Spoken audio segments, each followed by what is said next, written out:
ಸ್ವಾಗತ. ನಾನು ಅಮೂಲ್ಯ ಬಿಎಂ ಶೆಟ್ಟಿ. ಇದೀಗ ಮುಖ್ಯಾಂಶಗಳು. 90 ಡಿಗ್ರಿ ಕಟ್ಟಿಂಗ್ ಮಾಡಬಾರದು, 45 ಡಿಗ್ರಿ ಕಟ್ ಮಾಡಬೇಕು, ಆಗ ಭೂಕುಸಿತ ಆಗಲ್ಲ. ದೊಡ್ಡತಪ್ಲು ಬಳಿ ಭೂಕುಸಿತದ ಪ್ರದೇಶ ವೀಕ್ಷಣೆ ಮಾಡಿ ಸಿಎಂ ಸಿದ್ದರಾಮಯ್ಯ ಹೇಳಿಕೆ. ಈ ದೇಶದಲ್ಲಿ ಭ್ರಷ್ಟಾಚಾರದ ಪಿತಾಮಹ ಯಾರಾದರೂ ಇದ್ದರೆ ಅದು ಬಿಜೆಪಿಯವರು, ಸಿಎಂ ಸಿದ್ದರಾಮಯ್ಯ ಹೇಳಿಕೆ. ಸಕಲೇಶಪುರದಲ್ಲಿ ಉಂಟಾಗಿರುವ ಭೂಕುಸಿತದ ಕುರಿತು ಮೊದಲ ಬಾರಿಗೆ ಸಂಸತ್ತಿನ ಅಧಿವೇಶನದಲ್ಲಿ ಸಂಸದರಾದ ಶ್ರೇಯಸ್ ಪಟೇಲ್ ಪ್ರಸ್ತಾಪ. ಮತ್ತು ಒಡಲು ತುಂಬಿದ್ದ ಹತ್ತಿನಕೆರೆ ಹರಳಹಳ್ಳಿ ಕೆರೆಗೆ ಶಾಸಕ ಸ್ವರೂಪ್ ಬಾಗಿನ ಅರ್ಪಣೆ. ವಾರ್ತೆಗಳ ವಿವರ. ರಸ್ತೆ ನಿರ್ಮಾಣಕ್ಕಾಗಿ ಗುಡ್ಡಗಳನ್ನು 90 ಡಿಗ್ರಿಯಲ್ಲಿ ನೇರವಾಗಿ ಸೀಳಿರುವುದೇ ಗುಡ್ಡ ಕುಸಿತಕ್ಕೆ ಪ್ರಮುಖ ಕಾರಣ ಎಂದು ಮುಖ್ಯಮಂತ್ರಿ ಸಿದ್ದರಾಮಯ್ಯ ಅಸಮಾಧಾನ ವ್ಯಕ್ತಪಡಿಸಿದರು. ದೊಡ್ಡತಪ್ಲು ಬಳಿ ಭೂಕುಸಿತ ಪ್ರದೇಶ ವೀಕ್ಷಣೆ ಮಾಡಿದ ಸಿಎಂ ಸಿದ್ದರಾಮಯ್ಯ ನಂತರ ಮಾಧ್ಯಮದೊಂದಿಗೆ ಮಾತನಾಡಿ, ಇದು ರಾಷ್ಟ್ರೀಯ ಹೆದ್ದಾರಿ, ಸುಮಾರು 38 ಕಿಲೋಮೀಟರ್ ಚತುಷ್ಪಥ ರಸ್ತೆ ಮಾಡುತ್ತಿದ್ದಾರೆ. ಗುಡ್ಡದ ಮೇಲೆ ಲೂಸ್ ಸಾಯಿಲ್ ಇದೆ. 90 ಡಿಗ್ರಿ ಕಟ್ಟಿಂಗ್ ಮಾಡಬಾರದು, 45 ಡಿಗ್ರಿ ಕಟ್ ಮಾಡಬೇಕು, ಆಗ ಭೂಕುಸಿತ ಆಗಲ್ಲ. ಈ ವರ್ಷ ಹಾಸನ ಜಿಲ್ಲೆಯಲ್ಲಿ ಹೆಚ್ಚು ಮಳೆಯಾಗಿದೆ. ಸಕಲೇಶಪುರದಲ್ಲಿ 100%ಕ್ಕೂ ಹೆಚ್ಚು ಮಳೆಯಾಗಿದೆ. ದೆಹಲಿಗೆ ಹೋದಾಗ ನಿತಿನ್ ಗಡ್ಕರಿಯವರನ್ನು ಭೇಟಿ ಮಾಡಿ ಸಮಸ್ಯೆಯನ್ನು ವಿವರಿಸಿದ್ದೇನೆ. ಇದು ಅವೈಜ್ಞಾನಿಕ ಕಾಮಗಾರಿ, ಆದ್ದರಿಂದ ಭೂಕುಸಿತವಾಗುತ್ತಿದೆ ಎಂದು ಹೇಳಿದರು. ಮೇಲ್ಗಡೆ ಲೂಸ್ ಸಾಯಿಲ್ ಇದೆ. ಅದಕ್ಕೆ ಏನು ಮಾಡಬೇಕು ಅಂತಂದರೆ ನ್ಯಾಷನಲ್ ಹೈವೇ ಅವರು ದುಡ್ಡು ಕಡಿಮೆ ಖರ್ಚು ಮಾಡಲಿಕ್ಕೆ ಉಳಿಸ್ಲಿಕ್ಕೋಸ್ಕರವಾಗಿ ಹೆಚ್ಚು ಜಮೀನನ್ನು ಅಕ್ವೈರ್ ಮಾಡ್ಕೋಬೇಕು. ಹೆಚ್ಚು ಜಮೀನು ಅಕ್ವೈರ್ ಮಾಡ್ಕೊಂಡು ಆ ಕಟಿಂಗ್ ಇದೆಯಲ್ಲ ಅದನ್ನು 90 ಡಿಗ್ರಿಗೆ ಇಡಬಾರ್ದು. 40-45 ಡಿಗ್ರಿಗೆ ಇಟ್ಟರೆ ಹೆಚ್ಚು ಮಣ್ಣು ಲ್ಯಾಂಡ್ ಸ್ಲೈಡ್ ಆಗೋದು ಕಡಿಮೆ ಆಗುತ್ತೆ. ಈಗ ನೀವು ಕಡ್ದಾಗಿ ಇಟ್ಬಿಟ್ರೆ ಲ್ಯಾಂಡ್ ಸ್ಲೈಡ್ ಜಾಸ್ತಿ ಆಗುತ್ತೆ. ಸೊ ಅದು ಈ ವರ್ಷ ಸ್ವಲ್ಪ ಮಳೆ ಜಾಸ್ತಿ ಆಯ್ತಲ್ಲ, ಈ ವರ್ಷ ಹಾಸನ ಜಿಲ್ಲೆಯಲ್ಲಿ ಸುಮಾರು 65% ಹೆಚ್ಚು ಮಳೆ ಆಗಿದೆ. 65% ಹೆಚ್ಚು ಮಳೆ ಇದೆ. ಸಕಲೇಶಪುರದಲ್ಲಿ 100%ಗಿಂತ ಜಾಸ್ತಿ ಆಗಿದೆ ಸಕಲೇಶಪುರ. ಸೊ ಇಲ್ಲೂ ಕೂಡ ಶಿರಾಡಿ ಘಾಟ್ನಲ್ಲೂ ಕೂಡ ಹೆಚ್ಚು ಮಳೆ ಆಗಿದೆ.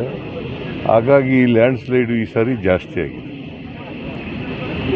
ನಾನು ಸಜೆಸ್ಟೆಡ್ ಇವ್ರಿಗೆ ನ್ಯಾಷನಲ್ ಹೈವೇ ಅವ್ರಿಗೆ ಸಜೆಸ್ಟ್ ಮಾಡಿದ್ದೀನಿ, ನೀವು ಹೆಚ್ಚು ಜಮೀನನ್ನು ಅಕ್ವೈರ್ ಮಾಡ್ಕೋಬೇಕು ಮತ್ತು 90 ಡಿಗ್ರಿಗೆ ಇಡಬಾರ್ದು, 40 ಡಿಗ್ರಿಗೆ 45 ಡಿಗ್ರಿಗೆ ಆ ಥರ ಇಡಬೇಕು. ಹಿಂಗಿಟ್ರೆ ಸ್ಲೈಡ್ ಆಗಲ್ಲ. ಹಿಂಗಿಟ್ಬಿಟ್ರೆ ಸ್ಲೈಡ್ ಆಗಿಬಿಡ್ತದೆ. ಅದನ್ನು ಮಾಡಬೇಕು ಅಂತೇಳಿ ಹೇಳಿದ್ದೀನಿ. ಚೀಫ್ ಸೆಕ್ರೆಟರಿಗಳು ಪತ್ರ ಬರೀತಾರೆ, ನಾನು ಪತ್ರ ಬರೀತೇನೆ. ಮತ್ತು ನಾನು ಡೆಲ್ಲಿಗೆ ಹೋದಾಗ ಗಡ್ಕರಿ ಅವರಿಗೆ ಭೇಟಿ ಮಾಡಿ ಇವೆಲ್ಲ ವಿವರಣೆಗಳನ್ನು ಕೂಡ ವಿವರಿಸ್ತೀನಿ, ಕೊಡ್ತಕ್ಕಂಥ ಪ್ರಯತ್ನವನ್ನು ಮಾಡ್ತೀನಿ. ನಾನಿವತ್ತು ಶಿರಾಡಿ ಘಾಟ್ನಲ್ಲಿ ಲ್ಯಾಂಡ್ ಸ್ಲೈಡ್ ಯಾವ ರೀತಿ ಆಗಿದೆ ಅಂತೇಳಿ ನೋಡೋಕ್ಕೋಸ್ಕರ ಬಂದಿರತಕ್ಕಂಥದ್ದು. ನಾನು ಮೈಸೂರಿಂದ ಬಂದೆ. ಸೊ ರಾಜಣ್ಣ, ನಾನು, ಚೀಫ್ ಸೆಕ್ರೆಟರಿ, PWD ಸೆಕ್ರೆಟರಿಗಳು, ಆಮೇಲೆ ನಮ್ಮ ಹಾಸನ ಜಿಲ್ಲಾ ಮುಖಂಡರುಗಳು ಎಲ್ಲರೂ ಕೂಡ ಇದ್ದಾರೆ. ಭೇಟಿ ಮಾಡ್ತೀನಿ ರೀ. ಈಗ ಲಕ್ಕಿಲಿ ಯಾರೂ ಸತ್ತಿಲ್ಲ. ಟ್ರಾಫಿಕ್ಗೆ ತೊಂದರೆ ಆಗಿದೆ. ಅದಕ್ಕೆ ಇಲ್ಲಿ ಒಂದು SDRF ತಂಡ ಕೆಲಸ ಮಾಡ್ತಾ ಇದೆ. ಮೋಟಾರಬಲ್ ರಸ್ತೆಯನ್ನು ಮಾಡಿಕೊಡ್ತಕ್ಕಂಥ ಪ್ರಯತ್ನವನ್ನು ಅವರು ಮಾಡ್ತಾ ಇದ್ದಾರೆ. ಇನ್ನೂ ಬೇಕಾದರೆ ಹೆಚ್ಚು ಜನ ಇದನ್ನು ಪರಿಹಾರ ಮಾಡ್ತಕ್ಕಂಥದ್ದಕ್ಕೆ ಜನ ಹಾಕಿಸ್ತಕ್ಕಂಥ ಕೆಲಸ ಮಾಡೋಣ. ವೈಜ್ಞಾನಿಕವಾಗಿ ಅಂತಂದರೆ ಲೂಸ್ ಸಾಯಿಲ್, ಈಗ ಅಲ್ಲಿ ನೋಡಿ ಮೇಲ್ಗಡೆ ಲೂಸ್ ಸಾಯಿಲ್ ಇದೆ. ಆ ಲೂಸ್ ಸಾಯಿಲ್ ಮಳೆ ಬಿದ್ದರೆ ಸ್ಲೈಡ್ ಆಗುತ್ತೆ. ಇಲ್ಲಿ ಲ್ಯಾಂಡ್ ಸ್ಲೈಡು ಭಾಳಷ್ಟು ಆಗ್ತದೆ. ಸೊ ಇವೆಲ್ಲನೂ ಕೂಡ ಏನೇನು ತೊಡಕುಗಳಿದ್ದಾವೆ, ಯಾಕೆ ಲ್ಯಾಂಡ್ ಸ್ಲೈಡ್ ಆಗ್ತಾ ಇದೆ, ಸಾರ್ವಜನಿಕರು ಮತ್ತು ಸ್ಥಳೀಯರ ಅಭಿಪ್ರಾಯನೂ ಕೂಡ ಕೇಂದ್ರಕ್ಕೆ ತಿಳಿಸ್ತಕ್ಕಂಥದ್ದು. ನಾನು ಕೂಡ ಡೆಲ್ಲಿಗೆ ಹೋದಾಗ ಗಡ್ಕರಿ ಅವ್ರನ್ನ ಸ್ವತಃ ಭೇಟಿ ಮಾಡಿ ಇವೆಲ್ಲ ವಿವರಗಳನ್ನು ಕೂಡ ಕೊಡ್ತೀನಿ. ಕೇರಳದಲ್ಲಿ 100 ಮನೆ ನಿರ್ಮಿಸಿ ಕೊಡುತ್ತೇವೆ. ಕೇರಳದ ಮುಖ್ಯಮಂತ್ರಿ ಜೊತೆ ಮಾತನಾಡಿದ್ದೇನೆ. ಮನೆಗಳು ಕೊಚ್ಚಿ ಹೋಗಿವೆ, ಜೀವಗಳು ಹಾನಿಯಾಗಿವೆ. ಅವರಿಗೆ ಸಹಾಯ ಮಾಡಲು ಮನೆ ನಿರ್ಮಿಸಿ ಕೊಡುತ್ತೇವೆ ಎಂದು ಹೇಳಿದರು. 100 ಮನೆ 100 ಹೌಸಸ್. ನಾನು ಇವತ್ತು ಕೇರಳದ ಮುಖ್ಯಮಂತ್ರಿಗೆ ಜೊತೆ ಮಾತಾಡೋದು, ಮನೆಗಳೇನು ಕೊಚ್ಚೋಗ್ಬಿಟ್ಟಿದ್ದಾವೆ ಮತ್ತು ಜೀವಹಾನಿಯಾಗಿದೆ. ಅದಕ್ಕೋಸ್ಕರ ಕರ್ನಾಟಕ ಸರ್ಕಾರ ಕೇರಳದ ಸರ್ಕಾರಕ್ಕೆ ಸಹಾಯ ಮಾಡಬೇಕು, ಕೇರಳ ಅಲ್ಲಿ ಜನರಿಗೆ ಸಹಾಯ ಮಾಡಬೇಕು ಅಂತೇಳಿ 100 ಮನೆಗಳನ್ನು ಕಟ್ಟಿಸ್ಕೊಡ್ತೀವಿ, ಸುಮಾರು 10 ಕೋಟಿ ರೂಪಾಯಿನಲ್ಲಿ. ಮುಖ್ಯಮಂತ್ರಿ ಸಿದ್ದರಾಮಯ್ಯ ತಾಲೂಕಿನ ದೊಡ್ಡ ತಪ್ಪಲು ಭೂಕುಸಿತ ಸ್ಥಳಕ್ಕೆ ಭೇಟಿ ನೀಡಿದ ವೇಳೆ ಬಿಜೆಪಿ ವಿರುದ್ಧ ವಾಗ್ದಾಳಿ ನಡೆಸಿದರು. ಹಾಸನ ಜಿಲ್ಲೆ ಸಕಲೇಶಪುರ ತಾಲೂಕಿನ ದೊಡ್ಡ ತಪ್ಪಲು ಬಳಿ ಸಿಎಂ ಸಿದ್ದರಾಮಯ್ಯ ಅವರು ಮಾತನಾಡಿ, ಈ ದೇಶದಲ್ಲಿ ಭ್ರಷ್ಟಾಚಾರದ ಪಿತಾಮಹ ಯಾರಾದರೂ ಇದ್ದರೆ ಅದು ಬಿಜೆಪಿಯವರು. ಬಿಜೆಪಿಯವರದ್ದು 40% ಭ್ರಷ್ಟಾಚಾರದ ಸರ್ಕಾರ ಎಂದು ಕೆಂಪಣ್ಣ ಆರೋಪ ಮಾಡಿದರು. ಭ್ರಷ್ಟಾಚಾರದ ಪಿತಾಮಹರು ಯಾರು ಇದ್ದರೆ ಈ ದೇಶದಲ್ಲಿ ಬಿಜೆಪಿಯವರು. ಭ್ರಷ್ಟಾಚಾರ ಮಾಡೋದ್ರಲ್ಲಿ 100% ಭ್ರಷ್ಟಾಚಾರ ಮಾಡೋರು, 40% ಭ್ರಷ್ಟಾಚಾರ ಯಾರಿಗೆ ಹೇಳಿದ್ದು ಅದನ್ನು? ಮಿಸ್ಟರ್ ಕೆಂಪಣ್ಣ ಯಾರಾಗಿದ್ದಾರೆ, ಏನಾಗಿದ್ದಾರೆ ಅವರು? ಕಾಂಟ್ರಾಕ್ಟರ್ ಅಸೋಸಿಯೇಷನ್ ಅಧ್ಯಕ್ಷ. ಇನ್ನು 10 ತಿಂಗಳು ಮಾತ್ರ ಸರ್ಕಾರ ಇರುತ್ತೆ ಎಂಬ ಕೇಂದ್ರ ಸಚಿವ ಎಸ್ ಟಿ ಕುಮಾರಸ್ವಾಮಿ ಹೇಳಿಕೆ ವಿಚಾರಕ್ಕೆ ಮಾತನಾಡುತ್ತಾ ಸಿಎಂ ಸಿದ್ದರಾಮಯ್ಯ, ಕುಮಾರಸ್ವಾಮಿ ಎಷ್ಟು ದಿನ ಮಂತ್ರಿಯಾಗಿರುತ್ತಾರೆ ಗೊತ್ತಿದೆಯಾ ಎಂದು ವ್ಯಂಗ್ಯ ಮಾಡಿದರು. ರಾಜ್ಯದಲ್ಲಿ ಜನ ನಮಗೆ 136 ಸ್ಥಾನ ನೀಡಿ ಆಶೀರ್ವಾದ ಮಾಡಿದ್ದಾರೆ. ಜೆಡಿಎಸ್ 19 ಸೀಟ್ ಮಾತ್ರ ಗೆದ್ದಿದೆ. ಇದು ಕುಮಾರಸ್ವಾಮಿ ಅವರಿಗೆ ನೆನಪು ಇದೆಯಾ ಎಂದು ಕೇಳಿ ಎಂದು ಹೇಳಿದರು. ಕುಮಾರಸ್ವಾಮಿ ಎಷ್ಟು ದಿನ ಮಂತ್ರಿಯಾಗಿರ್ತಾರೆ ಕೇಂದ್ರದಲ್ಲಿ ಅನ್ನೋದು ಲೆಕ್ಕ. ನಾವು ಇರಲಪ್ಪ, ನಮಗೆ ಜನ ಆಶೀರ್ವಾದ ಮಾಡಿದ್ದಾರೆ, 136 ಸ್ಥಾನಗಳನ್ನು ಕೊಟ್ಟಿದ್ದಾರೆ, ಗೊತ್ತಾಯ್ತಾ? ಅವ್ರಿಗೆ ಎಷ್ಟಿದ್ರು ಅವರು? 28 ಇದ್ರು. ಎಷ್ಟು ಬಂದರು?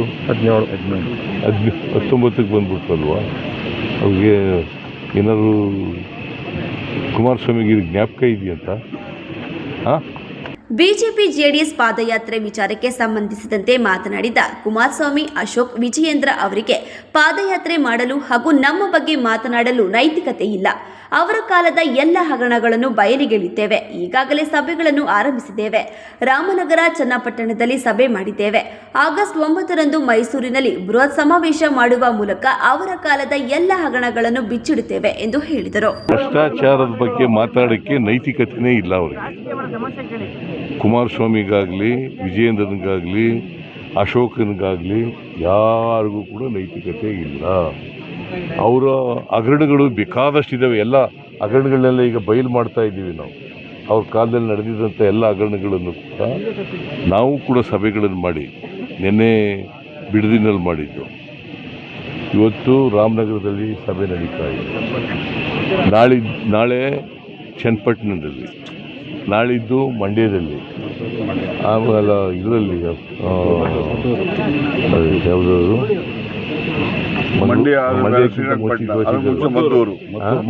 ಮದ್ದೂರಿನಲ್ಲಿ, ಆಮೇಲೆ ಮಂಡ್ಯದಲ್ಲಿ. ಹಲವಾರು ವರ್ಷಗಳಿಂದ ನೆನಗುದ್ದಿಗೆ ಬಿದ್ದಿರುವ ನ್ಯಾಷನಲ್ ಹೈವೇ 25ರ ರಸ್ತೆ ಕಾಮಗಾರಿ ಮತ್ತು ಇತ್ತೀಚೆಗೆ ಸಕಲೇಶಪುರದಲ್ಲಿ ಉಂಟಾಗಿರುವ ಭೂಕುಸಿತದ ಕುರಿತು ಮೊದಲ ಬಾರಿಗೆ ಸಂಸತ್ತಿನ ಅಧಿವೇಶನದಲ್ಲಿ ಸಂಸದರಾದ ಶ್ರೇಯಸ್ ಪಟೇಲ್ ವಿಷಯ ಪ್ರಸ್ತಾಪಿಸಿದರು. I rise today to draw your attention to pressing concern affecting my constituency, sir. The recent heavy rains wreaked havoc on National Highway 75, sir. Mudslides and landslide, notably in Sakleshpur Taluk in Hassan district, part of my constituency, experienced severe rainfall leading to landslides in Shiradi Ghat. Vehicles were trapped, endangering the precious life, sir. However, the crisis extends beyond the natural calamities. National Highway 75 substandard construction has a long plagued our region, sir. This is not the first NH 75 is facing the public wrath. People here often blame the unscientific hill cutting for widening works as the reason for frequent landslide for every monsoon since 2018, sir. Astonishingly, the 45 kilometers Hassan-Marnali stretch initiated in 2017 remains incomplete. Adding to the potholes was one of the biggest nightmare for the road users, that for every monsoon, pothole emerges as the byproduct of the substandard works by the executor. Imagine, sir, a vital national highway route connecting Bangalore to Mangalore, languishingly in substandard condition. Landslide causes a reroute of traffic, stranding countless vehicles disrupting mobility, logistics, trade, livelihood, and at the most, the human life is in danger, sir. Concluding, sir, I implore the Ministry of Road Transport and Highways, sir, to act swiftly, implement scientifically sound of hill cutting measures, prevent landslide, and ensure durable bitumen layers, sir. Thank you so much, sir. ಹಾಸನದಲ್ಲಿ ಸುರಿತಿರುವ ನಿರಂತರ ಮಳೆಯಿಂದ ಒಡಲು ತುಂಬಿ ಹರಿತಿರುವ ಹಾಸನ ತಾಲೂಕಿನ ಮಣಚನಹಳ್ಳಿ ಗ್ರಾಮ ಪಂಚಾಯಿತಿ ವ್ಯಾಪ್ತಿಯ ಹದ್ದಿನಕೆರೆ ಹರಳಳ್ಳಿ ಕೆರೆಗೆ ಶಾಸಕ ಸ್ವರೂಪ್ರಕಾಶ್ ಬಾಗಿನ ಅರ್ಪಿಸಿದರು. ಬಾಗಿನ ಅರ್ಪಣೆಗೂ ಮುನ್ನ ಗ್ರಾಮದ ಕೆರೆ ದಡದಲ್ಲಿ ಇರುವ ಈಶ್ವರ ದೇವಾಲಯದಲ್ಲಿ ಶಾಸಕ ಸ್ವರೂಪ್ರಕಾಶ್ ವಿಶೇಷ ಪೂಜೆ ಸಲ್ಲಿಸಿದರು. ಈ ಸಂದರ್ಭದಲ್ಲಿ ಸುತ್ತಮುತ್ತಲ ಗ್ರಾಮಸ್ಥರು ಹಾಗೂ ಗ್ರಾಮ ಪಂಚಾಯಿತಿ ಅಧಿಕಾರಿಗಳು ಸ್ವರೂಪ್ ಅವರಿಗೆ ಸಾಥ್ ನೀಡಿದರು. ಬಳಿಕ ಶಾಸಕ ಸ್ವರೂಪ್ರಕಾಶ್ ಮಾತನಾಡಿ, ಈ ಬಾರಿ ಜಿಲ್ಲೆಯಾದ್ಯಂತ ಉತ್ತಮ ಮಳೆಯಾಗಿದ್ದು ರೈತರ ಮೊಗದಲ್ಲಿ ಮಂದಹಾಸ ಮೂಡಿಸಿದೆ. ಅದೇ ರೀತಿ ಮಲೆನಾಡು ಭಾಗದಲ್ಲಿ ಸಾಕಷ್ಟು ಹಾನಿಯೂ ಆಗಿದ್ದು ಅದೃಷ್ಟವಶಾತ್ ಹಾಸನ ವಿಧಾನಸಭಾ ಕ್ಷೇತ್ರದ ವ್ಯಾಪ್ತಿಯಲ್ಲಿ ಹಾನಿಯ ಪ್ರಮಾಣ ಕಡಿಮೆಯಾಗಿದೆ. ಭಾರಿ ಮಳೆಯಿಂದ ತಾಲೂಕಿನ ಎಲ್ಲ ಕೆರೆಗಳು ತುಂಬಿ ಹರಿಯುತ್ತಿದ್ದು ಇಂದು ಹದ್ದಿನಕೆರೆ ಹರಳಹಳ್ಳಿಗೆ ಸೇರಿದ ಕೆರೆ ತುಂಬಿ ಹರಿಯುತ್ತಿರುವ ಹಿನ್ನೆಲೆಯಲ್ಲಿ ಬಾಗಿನ ಅರ್ಪಿಸಲಾಗಿದೆ. ಮುಂದಿನ ದಿನಗಳಲ್ಲಿ ಕೂಡ ಜಿಲ್ಲೆ ಹಾಗೂ ರಾಜ್ಯದಲ್ಲಿ ಒಳ್ಳೆಯ ಮಳೆ ಬೆಳೆಯಾಗಿ ರೈತರು ಸಮೃದ್ಧಿಯಾಗಿ ಜೀವನ ಸಾಗಿಸುವಂತಾಗಲಿ ಎಂದು ಹಾರೈಸಿದರು. ಕೆರೆ ಕೂಡಿ ಬಿದ್ದಿರೋದ್ರಿಂದ ಭಗವಂತನ ಒಂದು ಕೃಪೆ ದೇವರ ದಯೆಯಿಂದ ಇವತ್ತು ನಮ್ಮ ಹಾಸನ ಜಿಲ್ಲೆಯಲ್ಲಿ ಮತ್ತು ಹಾಸನ ಇದರಲ್ಲಿ ನಮ್ಮ ಕ್ಷೇತ್ರದಲ್ಲಿ ಮಳೆಯಿಂದ ಯಾವುದೂ ಕೂಡ ಬಹಳಷ್ಟು ಹಾನಿಯಾಗಿಲ್ಲ. ಅದು ಸಕಲೇಶಪುರ ಭಾಗ ಮತ್ತು ಕೆಲವೊಂದು ಭಾಗ ಬಿಟ್ಟರೆ ಎಲ್ಲ ರೈತರು ಕೂಡ ಅನುಕೂಲ ಆಗಿದೆ. ಹಾಗೆ ಹೆಚ್ಚು ಮಳೆ ಬಿದ್ದರಿಂದ ಇದು ಕೆರೆನೂ ಕೂಡ ತುಂಬಿ ಇವತ್ತು ಎಲ್ಲ ನಮ್ಮ ಗ್ರಾಮಸ್ಥರು, ನಮ್ಮ ಪಂಚಾಯಿತಿ ಎಲ್ಲ ಅಧಿಕಾರಿಗಳ ವರ್ಗದವರೆಲ್ಲ ಕೂಡ ಸೇರಿ ಇವತ್ತು ಏನು ಬಾಗಿನ ಬಿಡೋ ಮುಖಾಂತರ ಇವತ್ತೊಂದು ದೇವರ ಒಂದು ಪ್ರಾರ್ಥನೆ ಮಾಡೋ ಮುಖಾಂತರ ನಾವು ಇವತ್ತು ಬಾಗಿಣವನ್ನು ಬಿಟ್ಟಿದ್ದೀವಿ. ಭಗವಂತ ಎಲ್ಲರೂ ರೈತರಿಗೆ ಮತ್ತು ಗ್ರಾಮಸ್ಥರಿಗೆ ಭಗವಂತ ಒಳ್ಳೆಯದನ್ನು ಮಾಡಲಿ ಅಂತ ಈ ಸಂದರ್ಭದಲ್ಲಿ ಹೇಳ್ತಾ, ಮಳೆ ಬೆಳೆ ಕೂಡ ಒಳ್ಳೆಯದು ಆಗಲಿ, ಜನರಿಗೂ ಕೂಡ ಭಗವಂತ ಒಳ್ಳೇದು ಮಾಡಲಿ ಅಂತ ಈ ಸಂದರ್ಭದಲ್ಲಿ ಭಗವಂತನಲ್ಲಿ ಪ್ರಾರ್ಥಿಸ್ತಾ ಇದ್ದಾರೆ. ಈ ಸಂದರ್ಭದಲ್ಲಿ ಹರಳಹಳ್ಳಿ ಗ್ರಾಮ panchayat PDO Rangaswamy, VS Srinivas, engineer Rukmagandh, Nagaraj ಹಾಗೂ ಗ್ರಾಮದ ಮುಖಂಡರಾದ ರಂಗರಾಜು, ಮಂಜುನಾಥ್, ವಿಠಲ್, ಹರೀಶ್, ರಮೇಶ್, ಬುದೇಶ್ ಹಾಜರಿದ್ದರು. ಬೇಲೂರು ಪುರಸಭೆ ವ್ಯಾಪ್ತಿಯಲ್ಲಿ ಮುಂಜಾಗ್ರತಾ ಕ್ರಮವಾಗಿ ಡೆಂಗ್ಯೂ ಸೊಳ್ಳೆ ಬರದಂತೆ ಹಾಗೂ ಉತ್ಪತ್ತಿಯಾಗದಂತೆ ಔಷಧಿಯನ್ನು ಸಿಂಪಡಿಸಲಾಯಿತು. ಪುರಸಭೆ ವ್ಯಾಪ್ತಿಯ 23 ವಾರ್ಡ್ಗಳಲ್ಲಿ ಸೊಳ್ಳೆಗಳು ಹೆಚ್ಚು ಉತ್ಪತ್ತಿಯಾಗುತ್ತಿದ್ದು, ಅಲ್ಲದೆ 1 ತಿಂಗಳಿಂದ ಎಡಬಿಡದೆ ಸುರಿತಿರುವ ಮಳೆಯ ಹಿನ್ನೆಲೆಯಲ್ಲಿ ರೋಗಗಳು ಹೆಚ್ಚುವ ಸಂಭವ ಜಾಸ್ತಿ.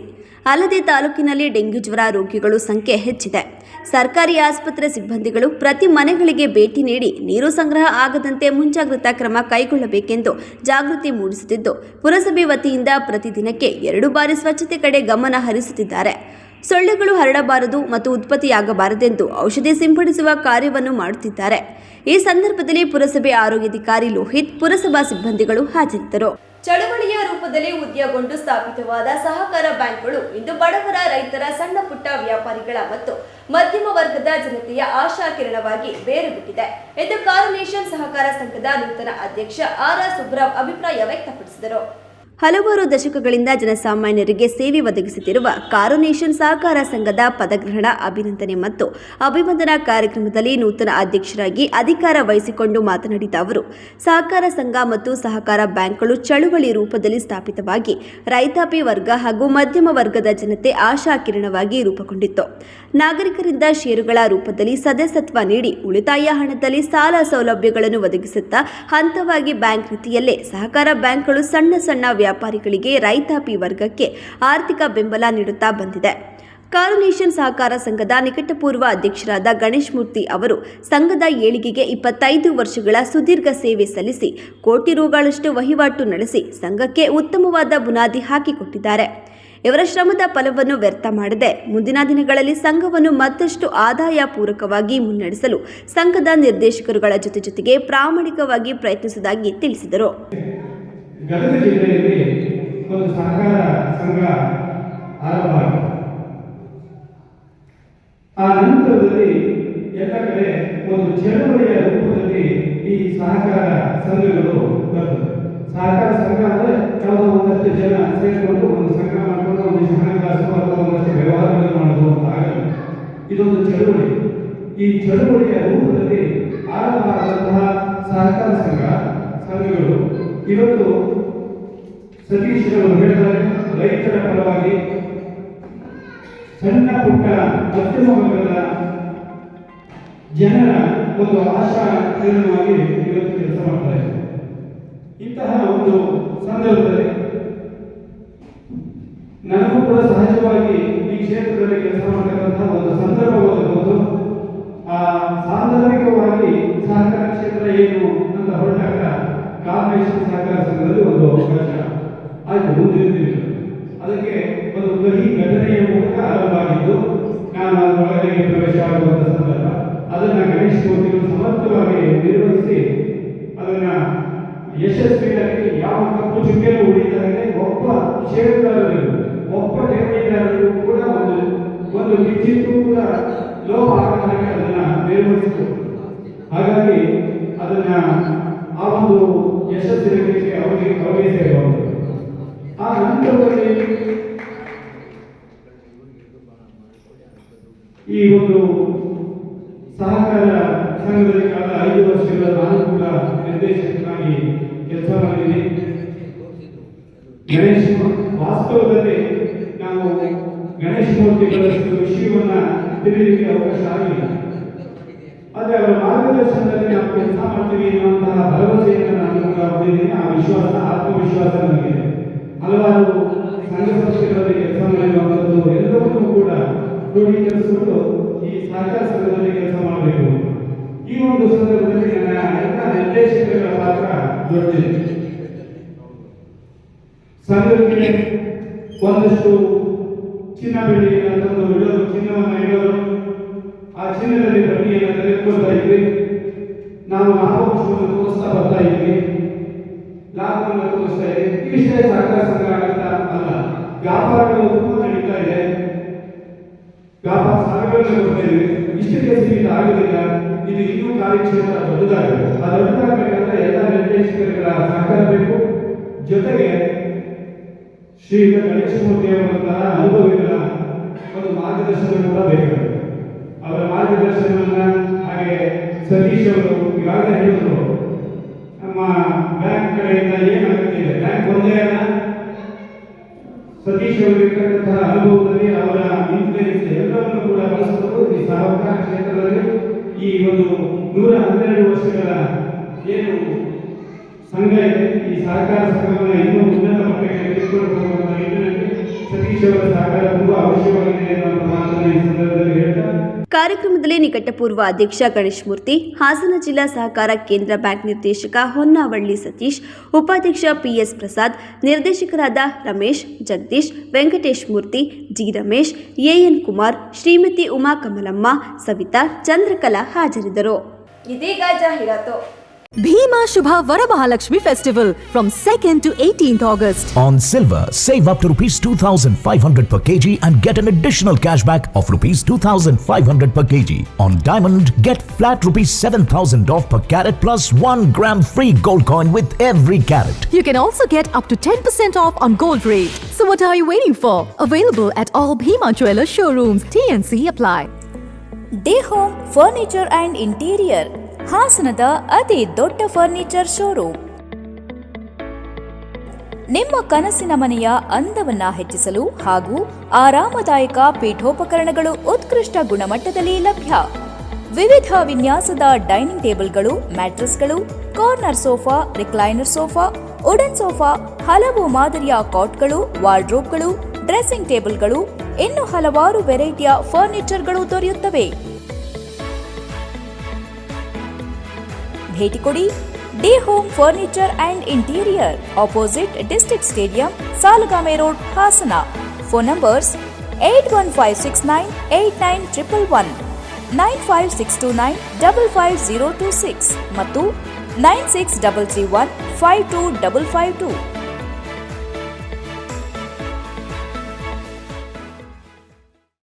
ಪೂರ್ವಿಕಾದಲ್ಲಿ ಆಕರ್ಷಕ ಸೇಲ್ ಬಂದಾಯ್ತು. ನಿಮಗೆ ಇಷ್ಟ ಇರೋ ಮೊಬೈಲ್ ಖರೀದಿಸಿ ಹಾಗೂ ಕಾಂಟೆಸ್ಟ್ ನಲ್ಲಿ ಭಾಗವಹಿಸಿ. Mahindra XUV 3XO car, 55 inch smart TV, AC, laptop, double door fridge, washing machine, smart phone, smart watch, air cooler, mixer grinder, pedestal fan ಅಂತ 10 ಕೋಟಿವರೆಗೂ ಬಹುಮಾನ ಗೆಲ್ಲಿರಿ. ಈ ಆಫರ್ ಆಗಸ್ಟ್ 18ರವರೆಗೆ ಮಾತ್ರ. ಈಗಲೇ ಪೂರ್ವಿಕಾ ಶೋರೂಮ್ಗೆ ಭೇಟಿ ಕೊಡಿ. ಕಲ್ಯಾಣ ಮಂಟಪ, 12 ವಸಂತಗಳನ್ನು ಪೂರೈಸಿ 13ನೇ ವರ್ಷಕ್ಕೆ ಪಾದಾರ್ಪಣೆ ಮಾಡುತ್ತಿರುವ ಗೋಮತಿ ಕಲ್ಯಾಣ ಮಂಟಪವನ್ನು ಹೊಚ್ಚ ಹೊಸ ರೂಪದಲ್ಲಿ ನಿಮ್ಮ ಮುಂದೆ ಪ್ರಸ್ತುತಪಡಿಸುತ್ತಿದ್ದೇವೆ. ಅತ್ಯಾಧುನಿಕವಾಗಿ ನವೀಕರಣಗೊಂಡ ಕಲ್ಯಾಣ ಮಂಟಪದಲ್ಲಿ 1500 ಜನರು ಪಾಲ್ಗೊಳ್ಳಬಹುದಾದ ಬ್ಯಾಂಕ್ವೆಟ್ ಹಾಲ್, 700 ಜನರು ಊಟ ಮಾಡಬಹುದಾದ ಡೈನಿಂಗ್ ಹಾಲ್ ಇದ್ದು, ಮದುವೆ, ಬೀಗರ ಔತಣ, ನಾಮಕರಣ ಮತ್ತು ಎಲ್ಲ ಶುಭ ಸಮಾರಂಭಗಳಿಗೆ ಸಸ್ಯಾಹಾರಿ ಮತ್ತು ಮಾಂಸಾಹಾರಿ ಔತಣಗಳಿಗೆ ಹಾಲ್ ಅನ್ನು ನೀಡಲಾಗುತ್ತದೆ. 4 ಎಕರೆಗೂ ಅಧಿಕ ಜಾಗದಲ್ಲಿ ವಾಹನಗಳಿಗೆ ಉತ್ತಮವಾದ ಪಾರ್ಕಿಂಗ್ ವ್ಯವಸ್ಥೆ ಸಹ ಲಭ್ಯವಿದೆ. ನಿಮ್ಮ ಕುಟುಂಬದ ಸುಂದರ ಕಾರ್ಯಕ್ರಮಗಳನ್ನು ಅತ್ಯುತ್ತಮ ಕ್ಷಣಗಳನ್ನಾಗಿ ಮಾರ್ಪಾಡಾಗಿಸಲು ಒಂದು ಒಳ್ಳೆಯ ಜಾಗ, ಅದುವೇ ನಮ್ಮ ಗೋಮತಿ ಕಲ್ಯಾಣ ಮಂಟಪ. ಗೋಮತಿ ಕಲ್ಯಾಣ ಮಂಟಪ, ಕೋರ್ಟ್ ಹೊಸ ಬಸ್ ನಿಲ್ದಾಣದ ಹತ್ತಿರ, ಚನ್ನಪಟ್ಟಣ ಬಡಾವಣೆ, ಹೊಳೆನರಸೀಪುರ ರಸ್ತೆ, ಹಾಸನ. ಬುಕಿಂಗ್ ಹಾಗೂ ಹೆಚ್ಚಿನ ಮಾಹಿತಿಗಾಗಿ ಸಂಪರ್ಕಿಸಿ 9448427261 8970568666.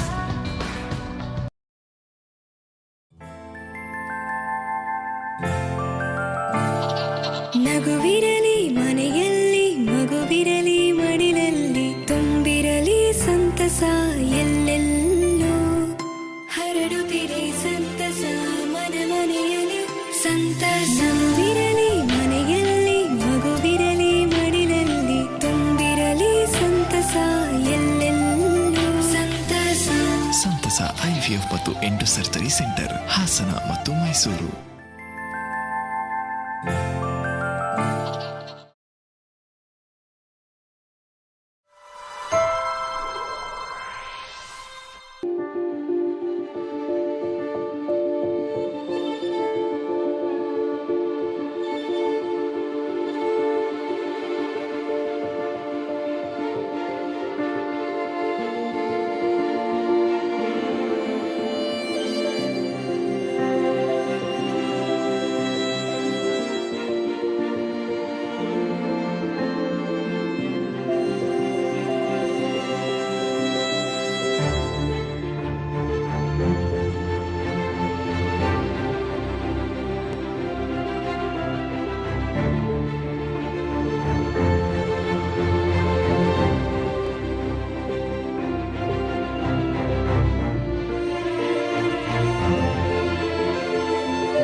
ಮತ್ತೊಮ್ಮೆ ಅಮೋಘ ವಾರ್ತೆಗಳಿಗೆ ಸ್ವಾಗತ.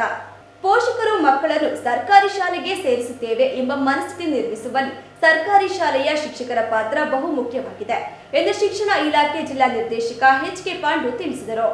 ಶಿಕ್ಷಕರ ಭವನದಲ್ಲಿ ಕರ್ನಾಟಕ ರಾಜ್ಯ ಪ್ರಾಥಮಿಕ ಶಾಲಾ ಶಿಕ್ಷಕರ ಸಂಘ ತಾಲೂಕು ಘಟಕ ಆಯೋಜನೆ ಮಾಡಿದ್ದ ವಿಶ್ವ ಮಹಿಳಾ ದಿನಾಚರಣೆ ಹಾಗೂ ಪ್ರತಿಭಾ ಪುರಸ್ಕಾರ ಕಾರ್ಯಕ್ರಮ ಉದ್ಘಾಟಿಸಿ ಮಾತನಾಡಿದ ಅವರು, ರಾಜ್ಯ ಸರ್ಕಾರ ಶಿಕ್ಷಕರ ನೇಮಕಾತಿಯಲ್ಲಿ ಮಹಿಳೆಯರಿಗೆ ಹೆಚ್ಚಿನ ಆದ್ಯತೆ ನೀಡಿದೆ. ಕಾರಣವೇನೆಂದರೆ, ಮಾತೃ ಹೃದಯ ಹೊಂದಿರುವ ಮಹಿಳೆ ಶಿಕ್ಷಕಿಯಾಗಿ ಶಾಲೆಗಳಲ್ಲಿ ವಿದ್ಯಾರ್ಥಿಗಳಿಗೆ ಉತ್ತಮ ಬೋಧನೆ ನೀಡುವ ಜೊತೆಗೆ ಸಂಸ್ಕಾರವನ್ನು ಕಲಿಸಿ ಭವಿಷ್ಯ ರೂಪಿಸುವಲ್ಲಿ ಒಳ್ಳೆಯ ಬುನಾದಿ ಹಾಕಿಕೊಡುತ್ತಾರೆ ಎಂಬ ಇಂಗಿತದೊಂದಿಗೆ ನೇಮಿಸಿಕೊಂಡಿದ್ದಾರೆ ಎಂದು ಭಾವಿಸಿದ್ದೇವೆ. ಸರ್ಕಾರಿ ಶಾಲೆಗಳ ಉಳಿವಿಗಾಗಿ ಮಹಿಳಾ ಶಿಕ್ಷಕರು ಹೆಚ್ಚಿನ ಬದ್ಧತೆಯೊಂದಿಗೆ ವಿದ್ಯಾರ್ಥಿಗಳ ಕಲಿಕೆಗೆ ಹೆಚ್ಚಿನ ಆದ್ಯತೆ ನೀಡುವಂತೆ ಸಲಹೆ ನೀಡಿ ಎಂದರು.